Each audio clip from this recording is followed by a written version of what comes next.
کھانے کی سنتیں اور آداب۔ میٹھے میٹھے اسلامی بھائیوں، کھانا اللہ تعالیٰ کی بہت لذیذ نعمت ہے۔ اگر سنت احمد مجتبیٰ صلی اللہ تعالیٰ علیہ وسلم کے مطابق کھانا کھایا جائے تو ہمیں پیٹ بھرنے کے ساتھ ساتھ ثواب بھی حاصل ہوگا۔ اس لیے ہمیں چاہیے کہ سنت کے مطابق کھانا کھانے کی عادت ڈالیں۔ کھانا کھانے کی کچھ سنتیں اور آداب ملاحظہ ہوں۔ نمبر 1، ہر کھانے سے پہلے اپنے ہاتھ پونچھوں تک دھو لیں۔ حضرت سیدنا انس بن مالک رضی اللہ تعالیٰ عنہ روایت کرتے ہیں کہ نور کے پیکر، تمام نبیوں کا سرور، دو جہاں کے تاجور، سلطان بحر بر صلی اللہ تعالیٰ علیہ وآلہ وسلم نے فرمایا، جو یہ پسند کرے کہ اللہ تعالیٰ اس کے گھر میں برکت زیادہ کرے تو اسے چاہیے کہ جب کھانا حاضر کیا جائے تو وضو کرے اور جب اٹھایا جائے تب بھی وضو کرے۔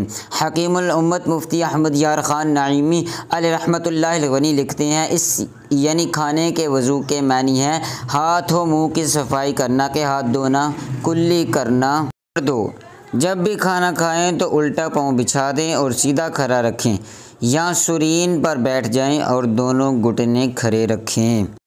نمبر 3، کھانے سے پہلے جوتے اتار لیں۔ حضرت سیدنا انس بن مالک رضی اللہ تعالی عنہ سے روایت ہے کہ سرکار مدینہ فیض گنجینہ راحت قلب و سینہ صلی اللہ تعالی علیہ وسلم نے فرمایا، کھانا کھانے بیٹھو تو جوتے اتار لو، اس میں تمہارے لیے راحت ہے۔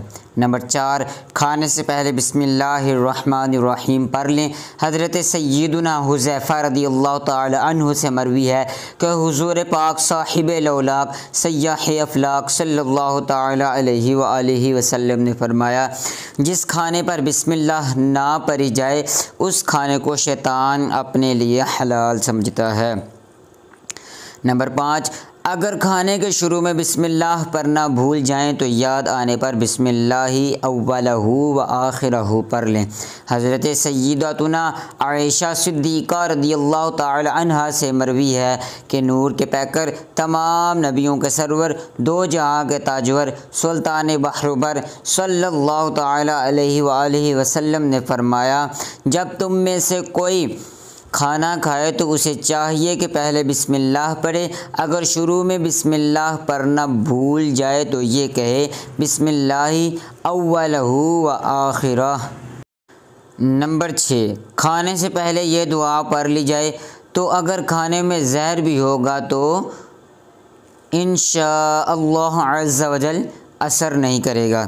بسم اللہ الذی لا یضر مع اسمہ شیء فی الارض ولا فی السماء یا حی یا قیوم، یعنی اللہ کے نام سے شروع کرتا ہوں جس کے نام کی برکت سے زمین و آسمان کی کوئی چیز نقصان نہیں پہنچا سکتی، اے ہمیشہ سے زندہ و قائم رہنے والے۔ مل کر کھانے کی مزید نیتیں۔ دسترخوان پر اگر کوئی عالم یا بزرگ موجود ہوئے تو ان سے پہلے کھانا شروع نہیں کروں گا، مسلمانوں کے قرب کی برکتیں حاصل کروں گا، ان کو بوٹی، کدو شریف، کھرچن اور پانی وغیرہ پیش کر کے ان کا دل خوش کروں گا، ان کے سامنے مسکرا کر صدقہ کا ثواب کماؤں گا، کھانے کی نیتیں اور سنتیں بتاؤں گا، موقع ملا تو کھانے سے قبل اور بعد کی دعا پڑھواؤں گا۔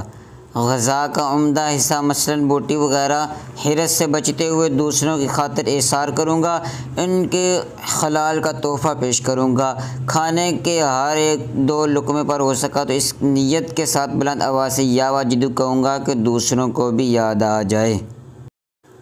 اللہ تعالی ہمیں سنت کے مطابق کھانے کی توفیق عطا فرمائے، آمین، بجاہ النبی الامین صلی اللہ تعالی علیہ وآلہ وسلم۔